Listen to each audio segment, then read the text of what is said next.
বাবা মা মৃত্যুর পর বড় ভাই ভাবি হচ্ছেন গিয়ে গার্জিয়ান হয়ে যায়। আর এই ভাই ভাবি যখন তার একমাত্র ছোট ভাই 10 বছরের ছোট ভাইকে যখন ট্রেনে তুলে দেয় যে নিরুদ্দেশের উদ্দেশ্যে যে চলে যাও যেখানে ইচ্ছা যেতে পারো। 10 বছরের এক শিশুকে ট্রেনে তুলে দিয়ে ভাই ভাবি বললেন, যেখানে তোর ভাগ্য নিয়ে যায় চলে যা, বেঁচে থাকলে হয়তো আবারও দেখা হবে।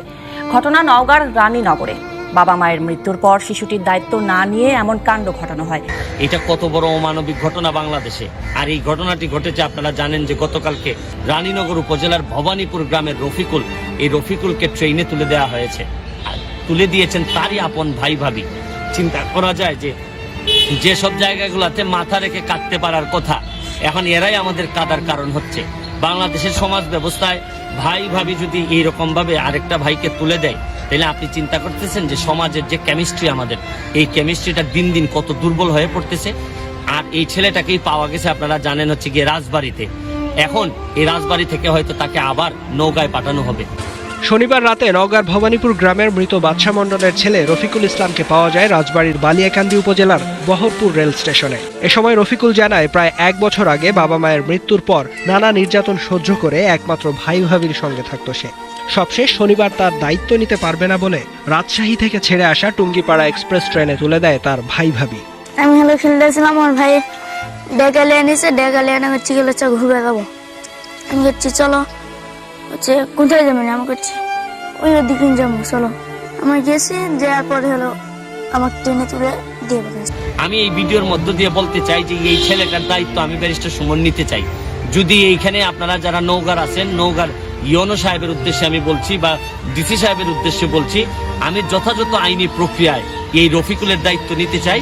কারণ আমি জানি না যে এইরকম ভাবে কত মানুষের দায়িত্ব নিতে হবে, কিন্তু আমার সামর্থ্য যতদিন পর্যন্ত আছে আমি এরকম দায়িত্ব নিতে চাই। আমি আজকে বলতে চাই, এইখানে আপনারা যারা নওগাঁর মানুষ আছেন, রানীনগর উপজেলার যারা আছেন, কর্তৃপক্ষ যারা আছেন, তারা যদি এই ছেলেটার কোনো ব্যবস্থা করতে না পারেন, তাহলে আমাকে একটু কল করবেন। আমি এই ছেলের দায়িত্ব নিতে চাই। কারণ আমি মনে করি তার ভাই যদিও ভাই ভাবি যদিও ছেড়ে দিছে, কিন্তু এরকম অনেক ভাই বাংলাদেশে এখনো আছে যারা এই ভাইয়ের মতো করে আমি এই ছেলেটাকে পালতে চাই, আমি এই ছেলেটাকে শিক্ষিত করতে চাই। আমি মনে করি এই ছেলেটাও একদিন এই বাংলাদেশের জন্য অনেক বড় গর্বের কারণ হয়ে দাঁড়াইতে পারে। আর আরেকটা জিনিস চিন্তা করে দেখছেন যে সব জায়গাগুলোতে আমরা আসলে যেসব জায়গাতে বিশ্বাস করার কথা, মা বাবা ভাই বোন, এই সম্পর্কটাই হচ্ছে গিয়ে সলিড রিলেশনশিপ, এই রিলেশনশিপের জায়গাটা দুর্বল হয়ে যাচ্ছে। এটা কিন্তু একটা অশনি সংকেত সমাজের জন্য। আপনি আপন ভাই এই 1 বছর আগে মাত্র মারা গেছে তার বাবা মা, রফিকুলের বাবা মা। আর এই 1 বছরের মধ্যেই এই রাজমিস্ত্রিওয়ালা ভাই আর ভাবি, এই দুইজন কোন কারণে, আপনি চিন্তা করতে পারেন মানুষ মানসিক দিক থেকে কতটা নিচে নেমে গেলে, নৈতিকতা কতটা নিচে নেমে গেলে এরকম অনিশ্চিত ভবিষ্যতের জন্য তার আপন ভাইকে ছেড়ে দিতে পারে। এটা থেকে একটা শিক্ষা নেওয়ার কারণ হচ্ছে গিয়ে যে এই ঘটনাটা যেমন নিষ্ঠুর, আমি এই নিষ্ঠুরতার মধ্যে আমি বলতে চাই, চলেন আমরা এই সমাজ, এটা আসলে দায় দায়িত্ব কিন্তু রাষ্ট্রের। রাষ্ট্র কিন্তু কাউকে এইভাবে অনিশ্চয়তার দিকে ফেলে দিতে পারে না। রাষ্ট্রের দায়িত্ব ছিল যে এইরকম ছেলেরে ভরণ পোষণ করার। আমরা রাষ্ট্র বিভিন্নভাবে ফেল করছি বলেই আজকে ভাই ভাবিও এই বাচ্চার দায়িত্ব নিতে চাচ্ছে না।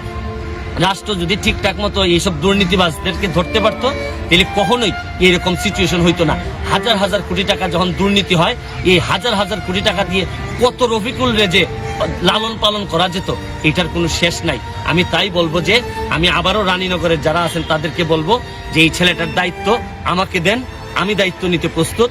আর এইভাবে আমার সাথে যারা ফলো করেন, তারা একটা ছেলের দায়িত্ব যদি বা একটা মেয়ের দায়িত্ব যদি নেন, আমার বিশ্বাস বাংলাদেশে কোনো রফিকুল আর পরবর্তীতে জন্ম নেবে না। স্থানীয় প্রশাসন জানায়, শিশুটিকে তার পরিবারের কাছে হস্তান্তরের চেষ্টা চলছে। যদি তারা দায়িত্ব নিতে অস্বীকার করে, তাহলে রফিকুলকে এতিমখানায় দিয়ে দেওয়া হবে। পরিবারে নিতে অপারগতা স্বীকার করলে সেক্ষেত্রে প্রশাসনের মাধ্যমে আমরা যথাযথ ব্যবস্থা নিব, বা সরকারি শিশু পরিবার বা সরকারি কোনো আশ্রয় কেন্দ্র যেগুলো আছে সেখানে আমরা হস্তান্তর করার চেষ্টা করব। এদিকে ভাই ভাবির নির্যাতন সইবার পর এখন নতুন পরিবেশে এসে অনেকটা স্বস্তিতে রফিকুল। অজানা উদ্দেশ্যে রফিকুলকে ট্রেনে তুলে দিলেন আপন ভাই ভাবি। কি করুণ কাহিনী, তাই না দর্শক? মা বাবা হারা 10 বছরের শিশু রফিকুল বাবা মায়ের মৃত্যুর পর ভরণ পোষণের দায়িত্ব না নিয়ে 10 বছর বয়সী ছোট ভাইকে নিরুদ্দেশ পাঠিয়ে দিলেন তার আপন বড় ভাই ও ভাবি, আমরা তোকে আর রাখবো না, তোর মন যেখানে যেতে চায় চলে যাবি এই বলে তাকে ট্রেনে তুলে দেন তারা। 10 বছর বয়সী শিশু রফিকুল যে বয়সে পড়াশোনা ও হেসে খেলে বেড়ানোর কথা, সেই বয়সে তার ঠাঁই হয়নি আপন বড় ভাই ও ভাবির সংসারে। একরাশ দুঃখ ও কষ্ট নিয়ে পাড়ি জমাতে বাধ্য করা হয়েছে অজানা উদ্দেশ্যে।